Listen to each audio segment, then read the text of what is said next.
తీసుకుంటే మాకు తక్కువ మంది ఉన్నా కానీ కవర్ అయిపోతుంది. నమస్తే అన్న.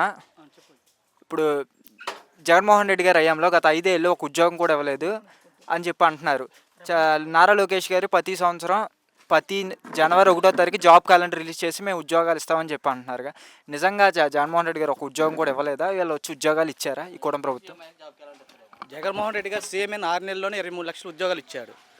ఒక్కొక్క ఇంటికి ఒక మన ఒక్కొక్క విలేజ్లోని సచివాలయ వ్యవస్థలను నిర్మించారు. నిర్మించిన వ్యవస్థ వల్లే ప్రభుత్వం అనేది నడుస్తుంది. ఇప్పుడు జగన్మోహన్ రెడ్డి గారు మొన్న ఒక మాట అన్నారు, 2.0 అని చెప్పి కార్యకర్తలు ఉద్దేశించి ఒక మాట చెప్పారు. అయితే కూటమి ప్రభుత్వ నాయకులు జగన్మోహన్ రెడ్డి మాటలు విని మీరు వెళ్తే కుక్క తోక పట్టుకుని వంకర అయినట్టు కూటమి నాయకులు కార్యకర్తలు మాట్లాడుతున్నారు. నిజంగా జగన్మోహన్ రెడ్డి గారు కార్యకర్తలకు భరోసా ఇచ్చినట్టు మాట్లాడారు. నిజంగానే కార్యకర్తలకి ఆ మాటలు జగన్మోహన్ రెడ్డి గారి మాటలు నమ్మారంటారా? జగన్మోహన్ రెడ్డి గారి నమ్మకం ఉండబట్టే మేము 2019లోని సీఎంగా చూసాము. మేము ప్రతి ఒక్క కార్యకర్తని ఒక నాయకులుగా ఆయన ఎదిగే చేయగలిగే సత్తా ఉన్న అతను సీఎం అతను జగన్మోహన్ రెడ్డి గారు. ఆయన 2.0 కాదు 4.0 వచ్చినా కానీ కార్యకర్తలు దమ్మున్న నాయకుడు అని చెప్పుకోగలుగుతారు.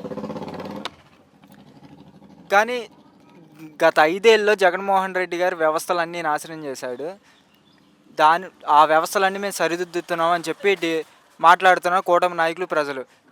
నిజంగానే జగన్మోహన్ రెడ్డి వ్యవస్థలన్నీ నాశనం చేశారంటారు? జగన్మోహన్ రెడ్డి గారు ఏ వ్యవస్థ నాశనం చేసిండో ఒక ప్రజలను వచ్చి ఆ కూటమి ప్రభుత్వాన్ని అడగమని చెప్పండి. ప్రతి ఒక్కరు లబ్ధి పొందిన వాళ్ళే, ప్రతి ఒక్కరు సంక్షేమం తీసుకున్న వాళ్ళే, ప్రతి ఒక్కరికే అమ్మఒడి వచ్చింది, విద్యా దీవెన వచ్చింది, వసతి దీవెన వచ్చింది.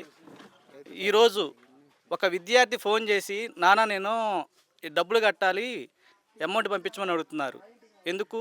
జగన్మోహన్ రెడ్డి గారు అప్పుడు విద్యా వ్యవస్థకి వసతి దీవెన, విద్యా దీవెన అన్ని అమౌంట్ పంపించాడు. ఈరోజు ప్రభుత్వం వచ్చి 8 నెలలు అవుతుంది. ఒక పథకం, ఒక విద్యా దీవెన లేదు, ఒక వసతి దీవెన లేదు, ఏదీ లేదు. ఇప్పుడు తల్లిదండ్రుల మీద భారం పడి వాళ్ళు కాలేజీ వాళ్ళు యాజమాన్యం బాగా ఒత్తిడి చేస్తున్నారు. సంక్షేమం లేదు. అంతకుముందు జగన్మోహన్ రెడ్డి గారు చెప్తున్నారు ఇప్పుడు జనాలు మేము మోసపోయాము. మేము ఒకసారి మాకు జగన్మోహన్ రెడ్డి మేము దూరం చేసుకున్నందుకు ఈరోజు మేము బాధపడుతున్నాం, ఆయన గెలిపించుకోలేదు అని చెప్తున్నారు జనాలు.